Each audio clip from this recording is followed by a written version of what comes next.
It's Laura Eubanks of Design for Serenity with your succulent tip of the day, and Greg and I are at KRC in San Marcos picking up a basket of rubble. We are going to head over to Poway, and Greg is going to finish the lights, and I am going to dry stack and line out borders with said rock. Okay, so we are at the property, and here is my 1.5 ton of rubble, and I have started dry stacking. Nate got started over here, but he was unable to finish the other day. We got a gully washer last night too here in San Diego. Like, rain pounded down, and I'm happy to report we didn't have any runoff. Yay! So proof positive that this, bringing in copious amounts of amended topsoil really does help to absorb the rain, as is evidenced by this. So I'm finishing up with the rubble here. I'm going to have Greg move the truck up the drive, and then I'm going to complete the line up along the drive. You can see we've still got a few lines to bury. Greg is still knocking out the lights, and I went ahead and dialed in the blue flames over here and pulled 2 of them out of the presentation.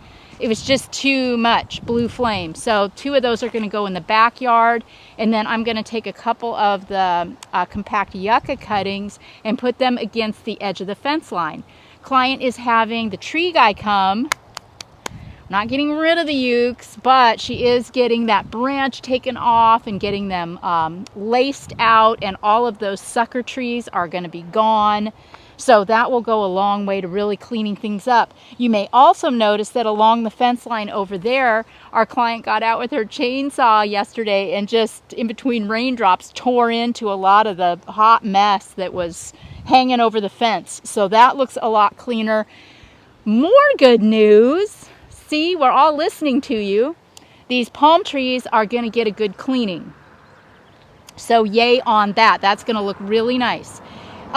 You can see these low voltage lines that are all exposed. Those all have to be trenched and stapled before we can put down the burgundy top dressing. And Greg and I are here today to get as much of this done as possible before the crew comes in tomorrow, because we really, really hope to finish tomorrow. We're going to stop at the rock yard and get 2 yards of black 3/4 inch so that I can do all my brush stroking after the lights go in and all the lines get buried. So, there are steps. It is a process, and you have to be super organized when you're doing this, or it could take a month of Sundays. So that's my story, and I am sticking with it. I will check in with you again when I'm all done for the day. I did it. I moved all 1.5 tons of rubble. It took Greg and I about 3 hours here. He got all the lights done. So tomorrow it's going to be all hands on deck, burying the lines, and then coming in from after that and doing the top dressing rock. So we'll probably start here. You can see we still have some irrigation lines to bury too, but that goes real quick, especially after that rain we had. The ground is super soft. We also have to trench, all along the sides. Big project, just takes time, but it's going to be so incredibly worth it. I can't believe all the neighbors that are already stopping by going, oh my gosh, it's so amazing. And if they only knew, right, after all the rock goes down, just how amazing it's going to be. So, in addition to rubbling, creating a border here, I also tossed rock hither and thither. Honestly, I probably could have used another 5 tons of rubble, but, you got to reaches a point where you just have to stop. So that's what we have done. Restraint, restraint, restraint, stop. But yes, I did splash some rubble around. Some of you have commented that the rock looks a little linear in places. I don't disagree with you, but the challenge is the bed, particularly on the side that Greg's focusing on right now, is very narrow, and they don't want any rock close to the driveway. because of people, you know, potentially driving their cars and clipping the edge. So once we get the lava and the black and the plants grow, I assure you it will not look linear at that point. So no worries on that. We still have to pick up a couple of flagstones, probably like 3 stand-up pieces, I think, Greg, to cut through here for their access path. But yeah, I mean, it's just so fun to play in the dirt. It's just, Greg and I had the most pleasant time today. It was really cool, probably in the, you know, low 60s, and it was just so pleasant. We had such a good time together. What else can I tell you? We got a lot of cleanup to do too. Like all of this crap down here, we're gonna have to load that up and take it away. We've got a bunch of crap over here to load up and take away. We've got to gather up, of course, all of our tools and everything, and all the super bags and the pallets. So it's gonna be a big one tomorrow, and then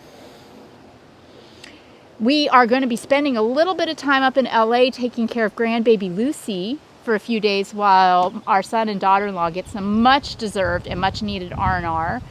I have an incredible back deck project coming up in near Mission Hills, Little Italy area of San Diego, where we're just going to blow out this deck with pots of all shapes and sizes, and it's going to be amazing. So I'm excited to show you that. Our Rancho Santa Fe job is coming up. It's in the midst of going through the approval process with the HOA, and that's looking extremely positive to happen in April. And in May, we've got La Jolla Shores. In June, we've got Poway. And then I've got a plethora of consultations and maintenances to do. So there will be no end to the fun that we will have together this spring.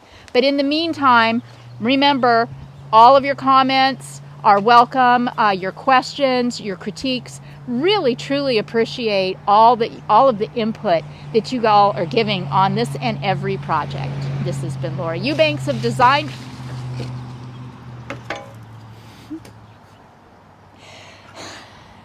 for Serenity. I'll leave that there with your succulent tip of the day.